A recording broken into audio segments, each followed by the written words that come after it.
भाई का संबंध क्या है? केवल एक यमुना मैया और यमराज से ही हमें सीखना नहीं है, हमें भगवान औघड़दानी, त्रिकालदर्शी, कैलाशी शिव और माता क्षिप्रिया से भी सीखना है।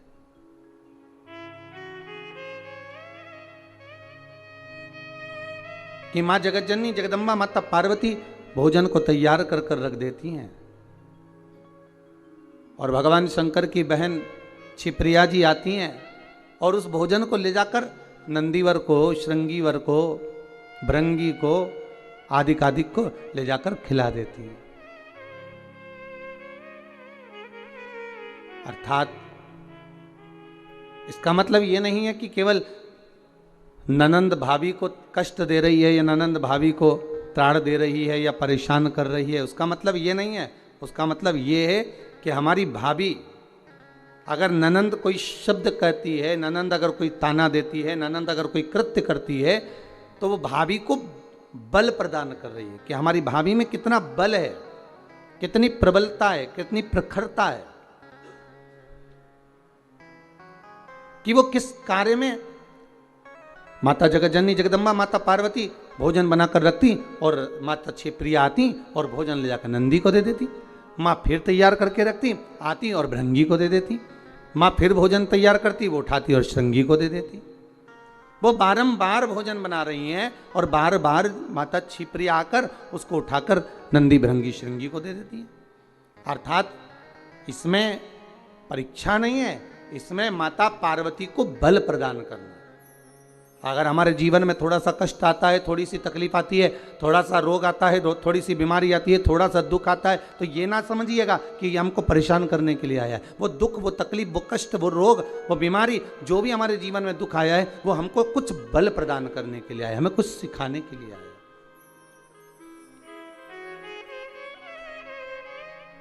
महाराज, संसार का कोई मानव, हमारे अपने संबंधी हो, रिश्तेदार हो, नातेदार हो, कुटुंब वाले हो, कबीले वाले हो, ये अगर हमको कुछ कह रहे हैं, हमको कुछ ताने दे रहे हैं, हमको अपशब्द कर रहे हैं या हमारे ऊपर कमेंट्स कर रहे हैं, हमारे ऊपर कुछ कह रहे हैं, तो ये हमको बल प्रदान कर रहे हैं, हमको सिखा रहे हैं।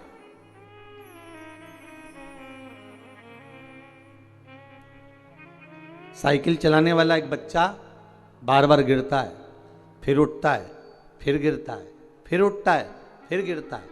अब उसको अंदाजा लग जाता है कि मैं क्यों गिर रहा हूं, कारण क्या है, तो उस कारण को जानकर उस साइकिल को फिर वो धीरे से चलाने का प्रयास करता है। घर में जो ननंद होती हैं, भाभी से आत्मीय प्रेम होता है, ऐसा नहीं कि भाभी से द्वेष रहेगा, प्रेम भाव।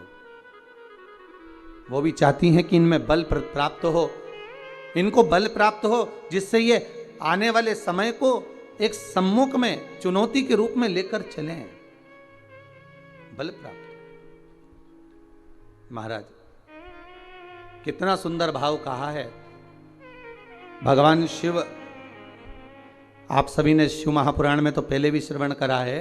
यदि हम हमारे शंकर औघड़दानी और उनकी बहन की बात ना करें तो शायद श्रेष्ठ ना हो। इसलिए कथा के माध्यम से शिव और क्षिप्रिया की कथा निकली है, तो भाव से अपन उसको भी श्रवण करें।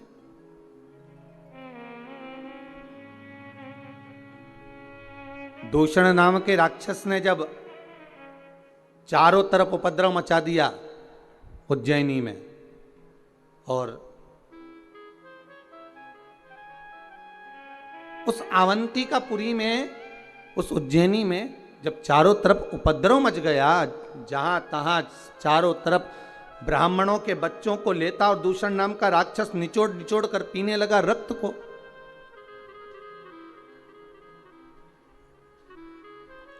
भगवान शिव से जाकर निवेदन करा ब्राह्मणों ने, हे त्रिकालदर्शी, हे कैलाशी, हे अविनाशी, हे भोले बाबा, हे शंभु, कृपा करिए।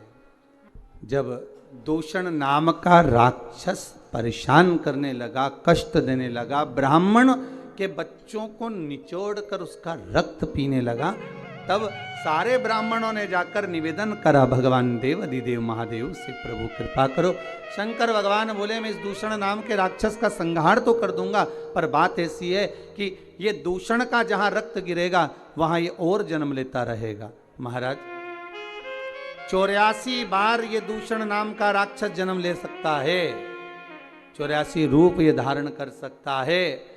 अगर मेरी बहन क्षिप्रिया आए, जल के वेग में आए और जहां इसका रक्त गिरे वहां पर जल के वेग से धो दे, तो फिर इसका अवतार नहीं होगा, ये जन्म नहीं लेगा।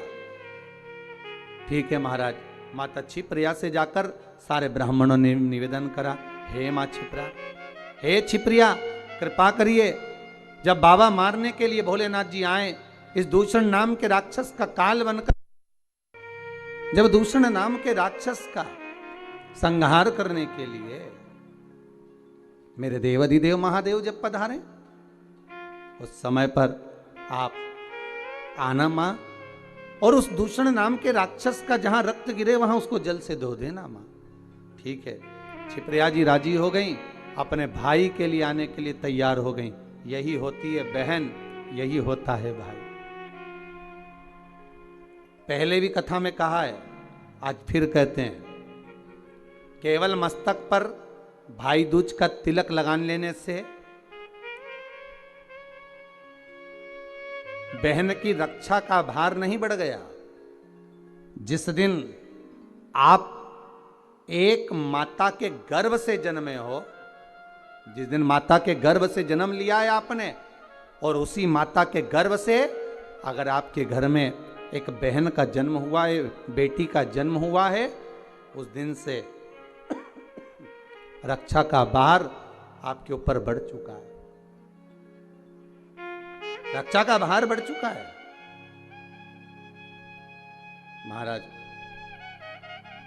दूषण नाम के राक्षस को मारने के लिए मेरे देवाधिदेव महादेव आए, संहार करा, रक्त गिरा। जैसे ही रक्त गिरा, उस रक्त के गिरते गिरते गिरते गिरते 84 रूप उस दूषण नाम के राक्षस ने ले लिए।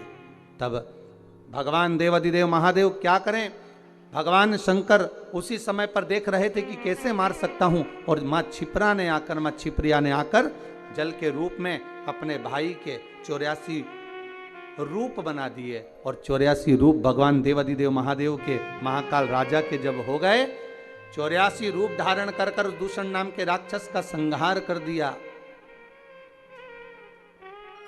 दूषण नाम के राक्षस का संहार करा, काल बनकर मेरे भगवान शिव पधारे तो उनका नाम महाकाल पड़ गया। बोल महाकालेश्वर भगवान की।